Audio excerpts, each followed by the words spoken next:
Shalom Bapak Ibu semuanya, selamat berjumpa lagi dalam program SOS, Sahabat Orang Sakit yang berkolaborasi dengan KIB, Keluarga Indonesia Bahagia. SOS, apa itu? Ya, kita sudah episode yang cukup panjang, 16 atau 17, tapi tetap saya akan bagikan trailernya. SOS Global Ministries are reaching out of countries around the world by bringing hope for the sick. SOS Global Ministries are sent to be a messenger of new hope.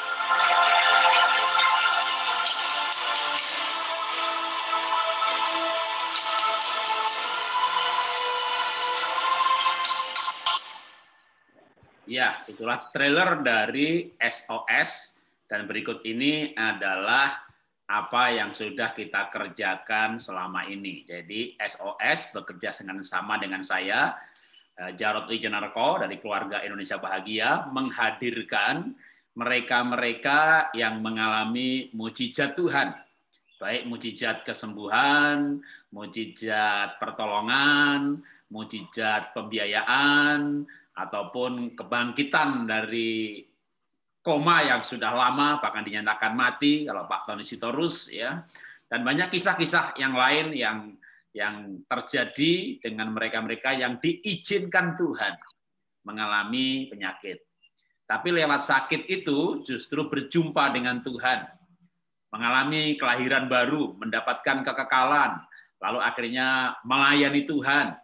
Dan sekarang kita sudah jumlahnya 16 episode, maka ini adalah episode yang ke-17. Nah, hari ini kita menghadirkan LC. Ya, saya akan masukkan di ruangan kita. Ya, selamat pagi LC. Selamat pagi Pak Jarod. Ya, LC tinggal di mana? Saya sekarang di Sabah, masih di Sabah, tapi saya tinggal di Kuching. Saya di Sabah nih. Di Kuching, Malaysia ya? Iya, Kuching. Dan LC memang warga negara Malaysia?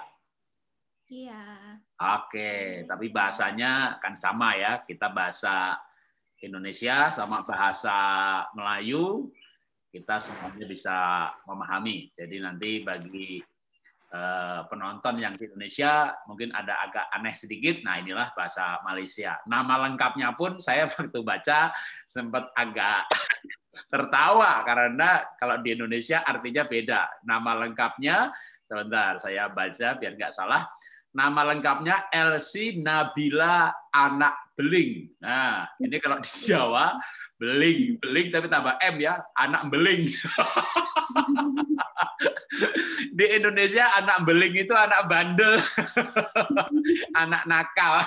Kalau di Malaysia anak beling itu artinya apa, Elsie? Ya nggak tahu deh pas. Atau beling itu nama marga, keluarga, fam? Nama dedi saya. Oh ya, nama keluarga, nama fam ya. Kalau di Indonesia khususnya Jawa, beling ya, beling itu dua arti. Beling itu bisa berarti pecahan kaca. Tapi kalau beling itu nakal. Ya, tapi ini sedikit bercanda karena memang perbedaan bahasa antara Indonesia dan Malaysia itu.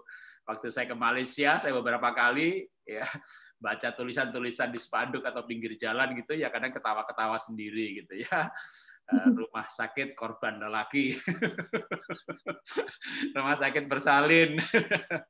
Ya, oke, Elsie, ya, tinggal di Kuching. Nah, Elsie waktu itu mengalami sakit ya. Iya. Lalu dibawa ke Singapura atau di Malaysia? Nah, saya di Malaysia saja, di Kuching. Oh, berobatnya juga di Kuching. Ya, oke. Nah, ini kan ada gambar-gambarnya, mungkin biar lebih mudah ceritanya. Gambarnya saya tampilkan. Nanti Elsie boleh cerita ya apa yang terjadi. Jadi saya share yang sudah disiapkan ini. Nanti silahkan. Oke, sebentar, tunggu. Ini ada yang Akhirnya PowerPoint. Oke. Ini dia gambarnya. Tunggu. Ini salah. Oke. Trailernya tadi masih nempel di sini ya.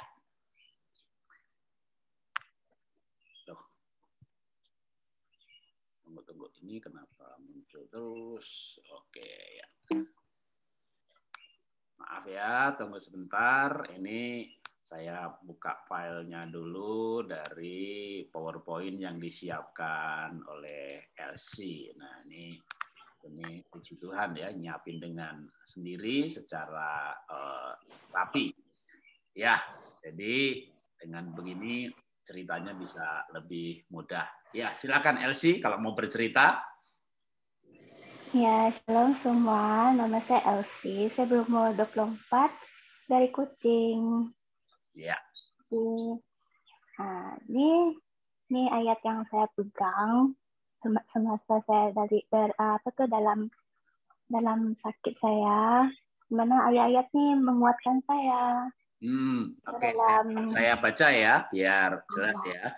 Yesaya 41 ayat 10. Janganlah takut sebab aku menyertai engkau. Janganlah bimbang sebab aku ini Allahmu. Aku akan meneguhkan, bahkan akan menolong engkau. Aku akan memegang engkau dengan tangan kananku yang membawa kemenangan. Oke, silakan dilanjutkan ceritanya. Ya, jadi firman Tuhan inilah yang menguatkan saya, terutama di saya tuh mau dioperasi. Saya tuh kalau semua mau tahu, saya tuh ada penyakit yang dipanggil ini tumor left eye optic nerve meningioma nih.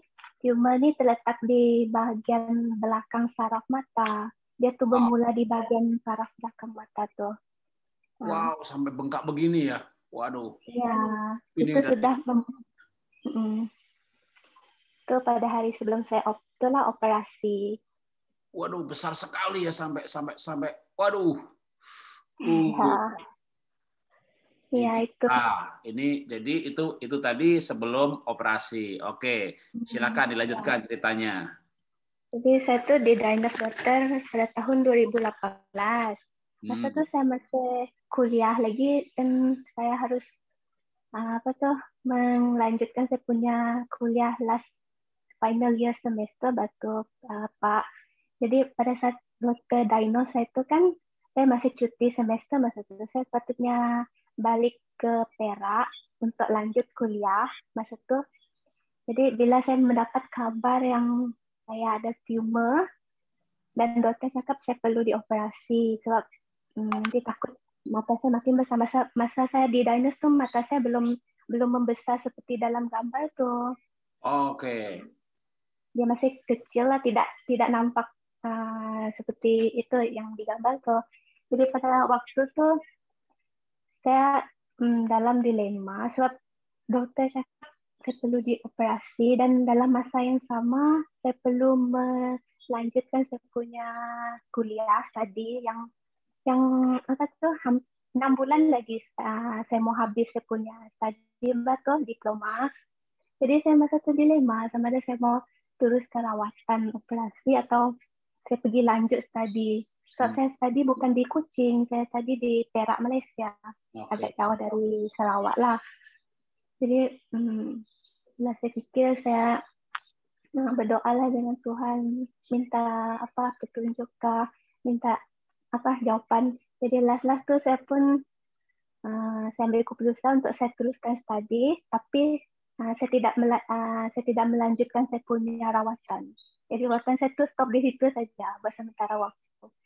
Jadi pada saat itu 2018 tuh saya ke Perak untuk sambung studi saya yang sudah mau habis.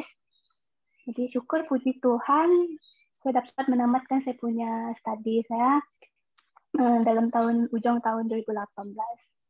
Jadi 2019 tuh saya kembali balik ke Sarawak dan kembali jumpa dokter.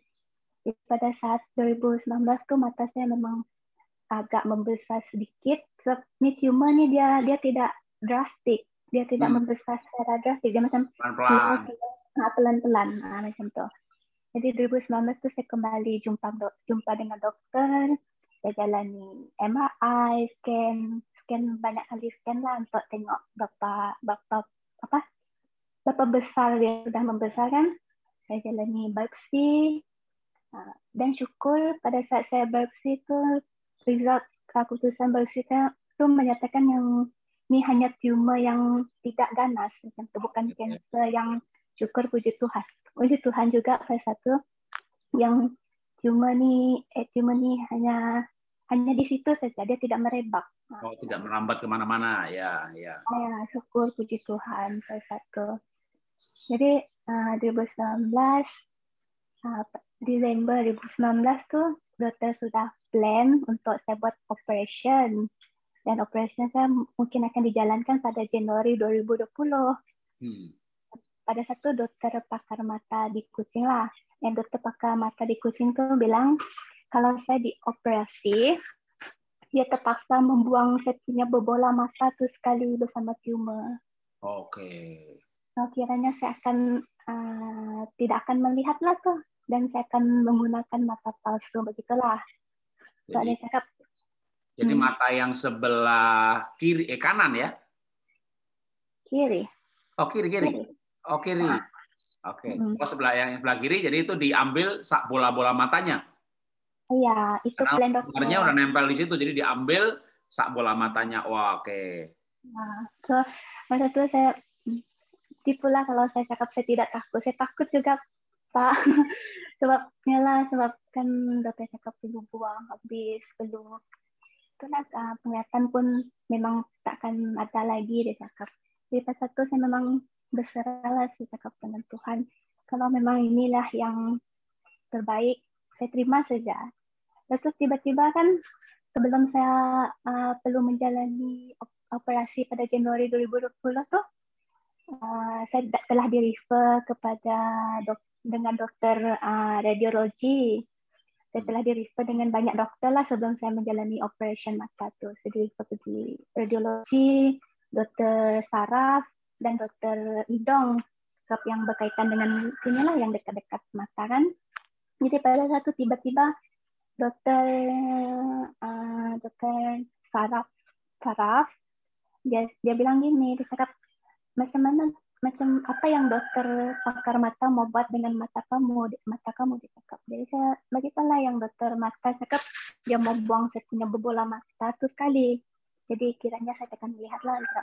Jadi pada satu dokter saraf itu cakap, jangan dulu kamu bedah kalau gitu. Macam saya tengok kamu punya mata ini kan masih ada harapan untuk diselamatkan gitu. Dia cakap macam lebih baik kalau kita hanya buang tumor saja daripada kita terus direct buang, dia cakap begitulah. Macam dia cakap berusaha untuk buat yang terbaik dulu sebelum ambil keputusan yang mudah, dia cakap gitu. Kalau buang bola mata tuh macam agak mudah, simple, dia cakap.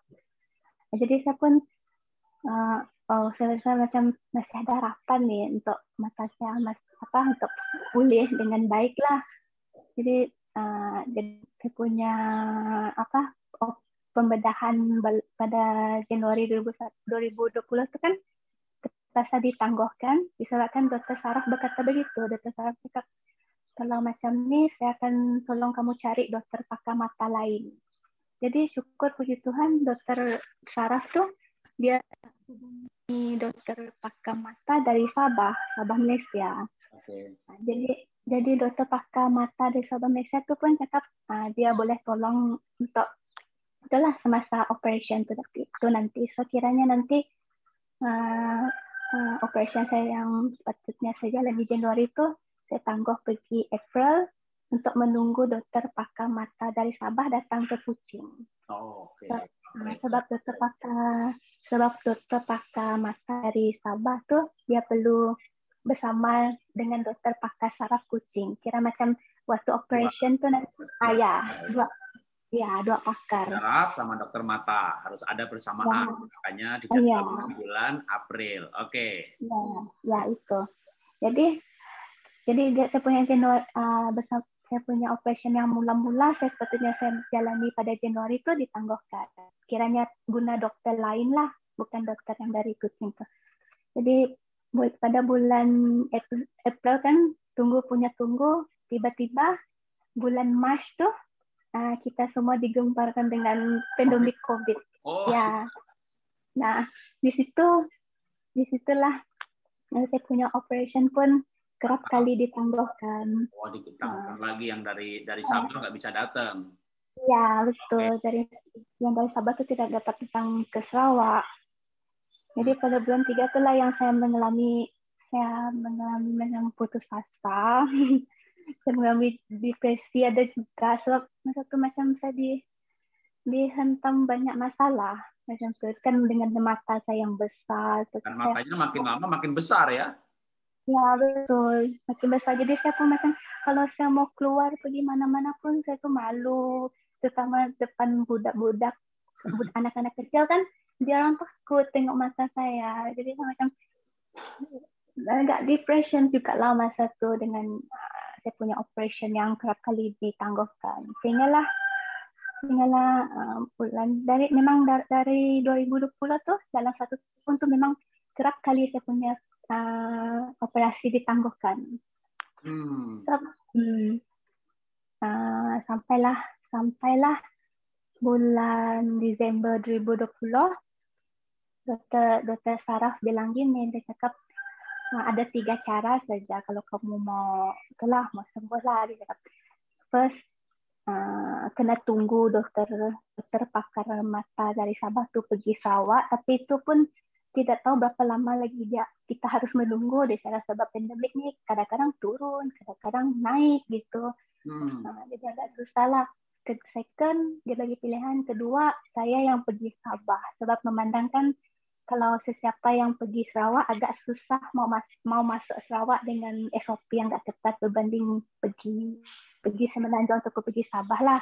Jadi kalau saya pergi Sabah lebih mudah, macam saya lebih mudah untuk sampai Sabah berbanding dokter tuh yang pergi Sarawak, gitu. Ya. Dokter yang pilihan ketiga, dokter Saraf cakap kalau kamu mau buat juga di Kuching, tapi terpaksa tanpa dokter mata, pakar mata, kira macam pakar saraf saja yang ada, bah. Jadi dokter cakap kalau kami hanya saraf saja yang operate kamu, mungkin keputusan itu tidak akan lebih tidak baik berbanding ada dokter mata gitu. Akhirnya menghadapi pilihan itu sempat bingung nggak, Elsie? Aduh, bingung banget. Sangat bingung. Terus matanya makin gede sambil menunggu waktu tambah besar ya? Ya, kebetulan masa itu saya sudah bekerja juga. Oh, masih bekerja? Saya mulai bekerja. Sambil bekerja jadinya? Ya, saya mulai diambil bekerja bulan September. Kok suaranya mengecil ya? Ya. Maaf. Oke, Kak, sudah. Oke, jelas. Kurang keras tadi, Kak? Sekejap, Pak. Ya. Oke, jelas. Oke, ya. Jadi masa itu bulan September saya sudah dipanggil kerja. Jadi saya bekerjalah dengan mata yang besar begitu. Wow. Maaf nih, sempat pernah dibully atau diledek orang atau dijauhi orang nggak? Bukan diledek, tapi dijauhi ya. Malas ketemu, takut ketularan atau gimana? Enggak, syukur, ya? Puji Tuhan. Teman-teman kerjanya pada ngerti, cuma yang anak-anak kecil yang mungkin takut ya. Ya itu, yang anak-anak kecil kalau mereka tengok saya pun macam, wah besarnya mata dia nih gitu. Jadi mereka kadang-kadang jadi takut gitu. Oke. Akhirnya dengan 3 alternatif itu mana yang dipilih?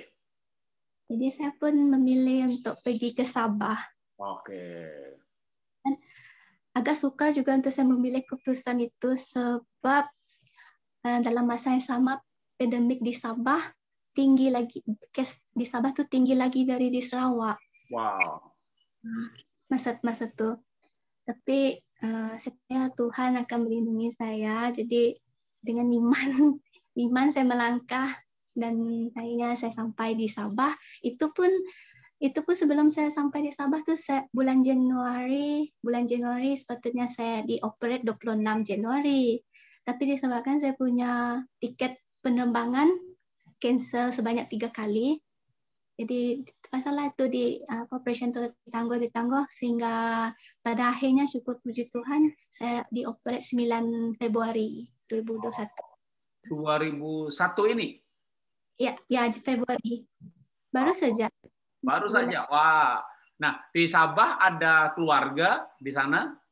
Ya, syukur puji Tuhan ada keluarga saya di sini. Ada uncle. Oh, jadi ya ada yang bisa nanganin ya. Oke. Terus kalau dengan SOS, sahabat orang sakit, ketemu di mana? Itu saya terjumpa seorang hamba Tuhan tuh di Facebook. Oh.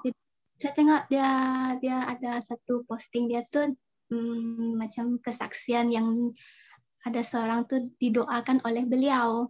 Jadi saya pun mintalah didoakan oleh dia. Jadi bila sudah kenal di situ, dia pun memperkenalkan saya dengan seorang dari tim SOS itu, Pastor Daniel. Nah, jadi disitulah yang Pastor Daniel tuh bawa saya pergi SOS.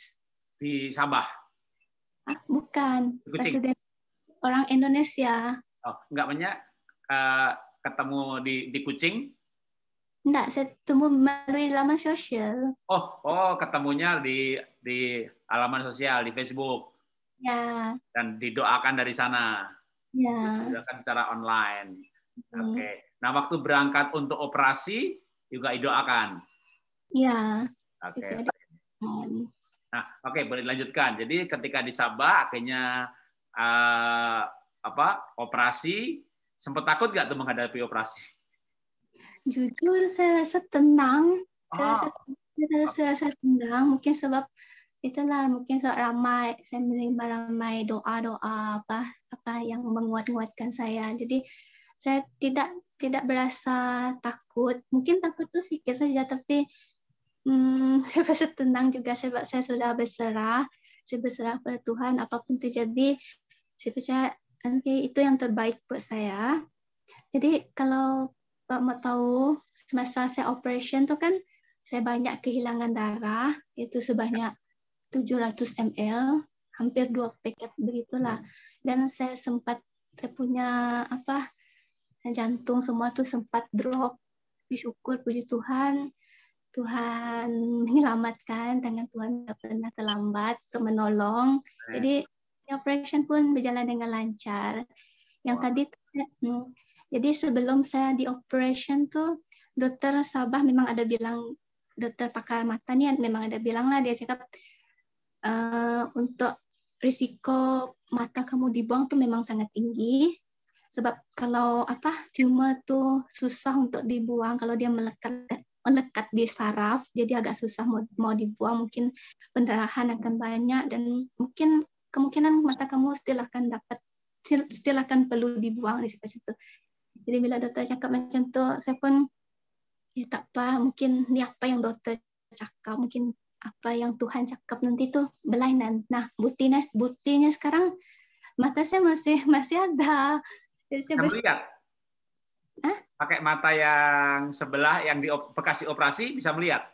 Ya bisa, syukur puji Tuhan. Puji Tuhan. Oke, saya tampilkan gambarnya ya. Ini tadi waktu operasi. Oke, jadi ini gambar ini sedang dioperasi. Kan sebelumnya tunggu. Jadi yang sebelumnya ini kan sebelum dioperasi ya, yang membengkak yang besar sekali ini, lalu akhirnya masuk operasi. Ini saat operasi ya? Itu selepas operasi.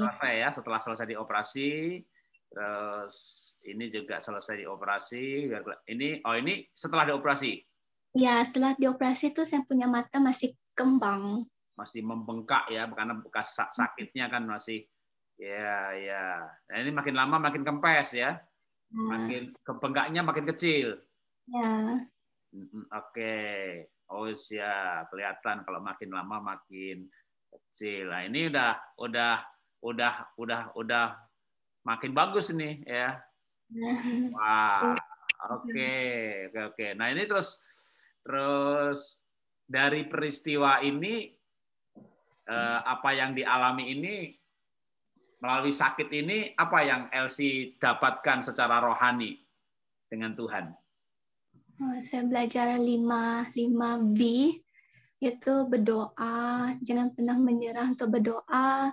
Saya pernah hampir rasa macam putus asa mau berdoa, sebab bilang berdoa tuh kayaknya seperti tiada apa-apa yang terjadi. Saya pernah rasa begitu. Tapi bila saya imbas kembali, saya macam jangan pernah berhenti berdoa, sebab Tuhan tuh mendengar doa kita. Jadi mujizat tuh masih ada bagi kita.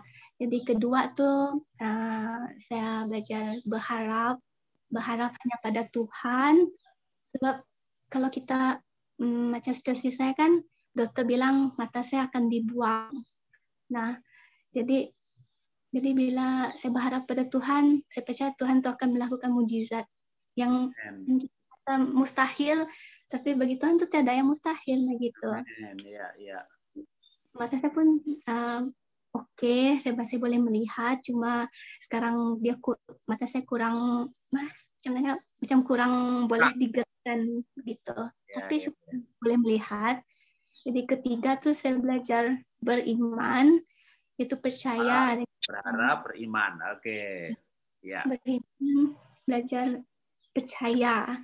Percaya setelah kita doa tuh kita percaya yang doa kita tuh Tuhan akan kabulkan. Mungkin tidak 100% menjadi kehendak kita, tapi biarlah kehendak Tuhan yang jadi gitu. Itu keempat, saya belajar saya belajar berserah. Berserah dengan Tuhan, biar Tuhan yang campur tangan dalam apa yang kita lakukan gitu. Berserah sepenuhnya. Berharap, beriman, berserah. Satu lagi. Nah, satu lagi, bersyukur serta bersukacita. Amin. Syukur walau apapun terjadi tuh macam kita ada sampai saat ini tuh sebab kita oleh karena kasih karunia Tuhan. Jadi kita harus biasa bersyukur dan bersukacita. Dan apa tuh yang SOS nih kan, dia mengajar saya lebih bersyukur lagi, di mana setiap kali saya mendengar kesaksian dari orang yang bersaksi di SOS tuh, saya melihat bukan saya seorang yang beban ataupun masalah yang saya tanggung tuh berat. Ramai lagi yang lagi susah berbanding saya gitu. Jadi itu yang mengajar saya untuk bersyukur dan bersukacita. Walaupun terjadi, kita harus sentiasa gembira gitu kan. Dalam Alkitab yang katakan obat yang manjur, hati yang gembira adalah obat yang manjur. Amin. Jadi, kalau kita sedih berpanjangan pun, itu akan menambah lagi penyakit kita akan tambah stres, sakit mental, gitu. Jadi saya belajar bersukacita juga. Oke, amin. Nah, ini dapat apa? Ayat emas apa dari Markus 5:34 ini? Dapat hikmat apa waktu itu?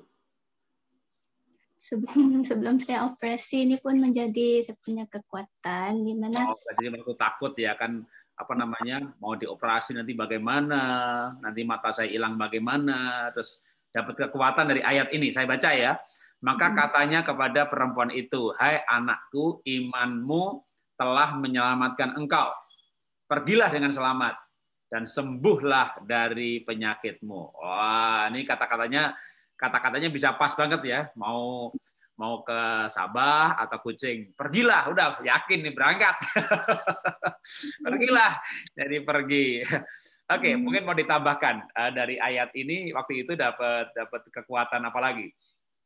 Selain ayat ini, saya dapat kekuatan juga dengan mendengar lagu rohani. Sebelum saya operation tuh saya banyak mendengar lagu rohani yang memberi kekuatan dengan doa-doa dari orang sekeliling, dari tim SOS, ayat-ayat yang ramai juga yang hantar SMS yang menguatkan saya sebelum saya operation. Jadi semua tuh yang menguatkan saya. Jadi saya pun harus pergi melangkah dengan iman, gitu.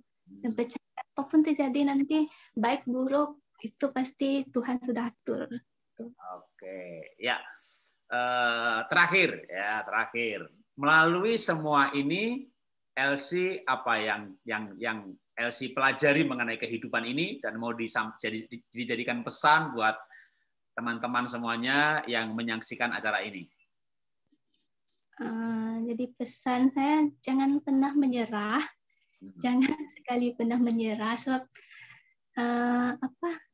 apa yang kita lalui sekarang nih tidak selamanya kita akan tetap di situ, pasti akan contohnya macam nih, pasti kalau kita susah sekarang, nanti suatu saat kita pasti akan mendapat kesenangan, nah gitu.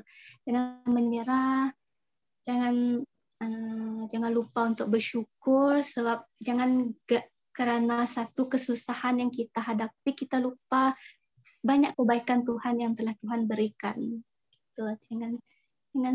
Jangan lupa untuk bersyukur. Nah, jadi teruskan doa. Oke, iya. Terima kasih untuk kesaksiannya, dan saya akan mengakhiri dengan pesan ayat yang tadi justru sudah dipakai sama Elsie ya. Saya mau bacakan ulang sebentar, ini saya atur ininya dulu. Jadi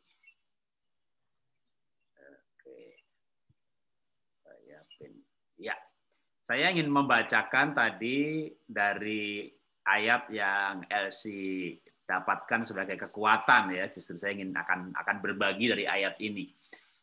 Firman Tuhan dalam Markus pasal 5 ayat 34 berkata, maka katanya kepada perempuan itu, ya, hai anakku, imanmu telah menyelamatkan engkau. Pergilah dengan selamat dan sembuhlah dari penyakitmu. Ini kisah seorang perempuan yang sakit yang datang kepada Tuhan Yesus. Dan Tuhan Yesus menyembuhkan mereka. Dan itu melalui iman orang perempuan tersebut. Dalam arti Tuhan menyembuhkan, tapi butuh bagian kita adalah beriman kepada Tuhan. Emang kadang-kadang sakit itu menakutkan ya. Kalau saya bersaksi, saya ini orang yang sebenarnya banyak orang menganggap saya ini orangnya berani gitu ya. Wah, pergi pelayanan ke daerah kerusuhan, Aceh kerusuhan, ke Aceh, Halmahera lagi rusuh, pergi ke sana. Musim bulan hujan, Oktober, November, Desember, kapal dari Manado nggak berangkat ke Siahu, Tahuna.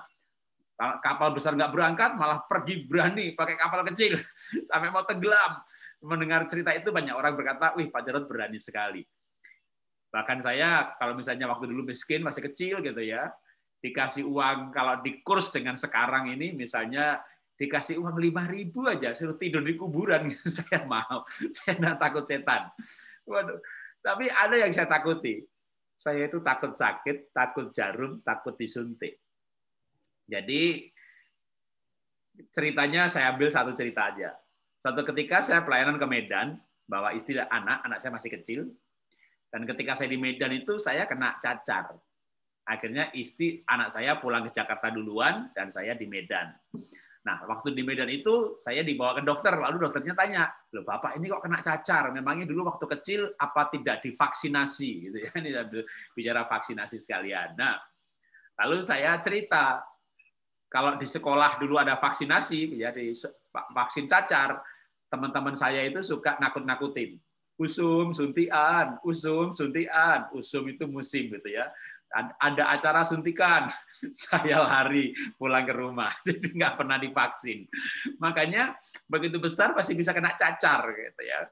Itu karena saya takut suntik, takut jarum. Jadi ketika saya sakit gitu, aduh ke dokter itu ada kayak beban mental yang rasanya berat gitu. Kalau masuk rumah sakit ketemu dokter itu udah kayak udaranya dingin banget. Nah, tapi ya tadi seperti Elsie juga bilang, hati yang gembira itu obat yang manjur. Saya itu juga hampir nggak pernah ke rumah sakit, hampir nggak pernah ke dokter, karena juga emang jarang sekali sakit. Jadi Tuhan tahu saya takut suntik, dibikin sehat. Tapi saya percaya kesehatan itu berhubungan dengan sikap mental. Bahkan banyak orang sebenarnya sakit itu ya nggak ada penyakitnya gitu ya, sakit-sakit yang berhubungan dengan mental. Nah, memang benar ada juga sakit yang karena virus. Tapi ketika orang penuh sukacita, pengharapan, iman, dan pengharapan itu bukan tanpa dasar, tapi pengharapan karena Tuhan. Pengharapan karena mengenal Tuhan. Beriman kepada Tuhan. Tuhan yang hidup, yang memang pernah mati disalib tapi bangkit kembali, kepada Tuhan Yesus yang hidup. Inilah iman itu disandarkan, berdasarkan, dan menjadi kenyataan sehingga terjadilah yang namanya kesembuhan. Atau tidak sembuh, tapi ada jalan keluar melalui liku-liku kejadian demi kejadian, tapi itu membuat orang sadar bahwa wah, ini jalan Tuhan. Tuhan ada. Terima kasih Tuhan. Terima kasih Tuhan. Menjadi orang punya pengalaman dengan Tuhan melalui semua yang diizinkan terjadi. Karena itu mari kita semuanya, saya tentu berdoa berharap Bapak Ibu tidak mengalami baik sakit ataupun kejadian-kejadian yang tidak baik. Tetapi seandainya mengalami atau ada keluarga, teman, anak, orang tua yang mengalami penyakit, mari kita kuatkan mereka dengan iman, dengan doa, dengan bersyukur, dengan berharap, ya, dengan berserah. Ini 5 B-nya dari LC adalah menjadi pelajaran kita hari ini. Mari kita akhiri dengan berdoa. Bapak, kami mengucap syukur buat hari ini untuk kesaksian sahabat kami LC dari Malaysia yang terkena tumor pada matanya dan harus dioperasi. Sebelumnya cukup takut karena dokter yang satu mengatakan bahwa bola matanya harus dibuang. Tapi puji Tuhan, Tuhan memberi hikmat, akal budi, dan jalan keluar lewat dokter syaraf untuk mengenalkan kepada dokter yang lain bahwa cukup dengan diambil tumornya, walaupun sulit, tapi tanpa membuang bola mata. Dan kami belajar hari ini dari LC mengenai untuk tetap terus tidak putus asa dan kecewa dengan Tuhan, tapi tetap terus berdoa, tetap terus berharap, tetap terus beriman kepada Tuhan, tetap terus berserah, dan menunggu itu semuanya tetap bersukacita. Terima kasih Tuhan untuk sharing yang sederhana, namun kami dikuatkan bagaimana kami menghadapi keadaan-keadaan yang tidak kami harapkan dengan tetap bergaul, bahkan justru semakin dekat dengan Tuhan. Kami memberkati para pemirsa acara ini, untuk mereka yang sakit dalam nama Tuhan Yesus ada kesembuhan, untuk mereka yang mengalami kesulitan dalam nama Yesus ada jalan keluar, sehingga melalui apapun yang terjadi Tuhan izinkan mereka boleh merasakan jalan-jalan Tuhan dan justru bertemu dengan Tuhan, bergaul dengan Tuhan. Terima kasih Bapak, dalam nama Tuhan Yesus kami berdoa mengucap syukur. Amin. Tuhan memberkati. Bapak Ibu Saudara, itulah acara kita hari ini, dan kita akan kembali pada episode yang lain. Terima kasih Elsie. Ya, terima kasih. Ya, terima kasih sudah bersaksi, dan saya percaya selalu menjadi berkat. Sehat selalu dan tetap terus di dalam Tuhan. Amin. Amin. Amin. Oke, selamat berpisah. Terima kasih buat kesaksiannya. Tuhan berkati. Ya.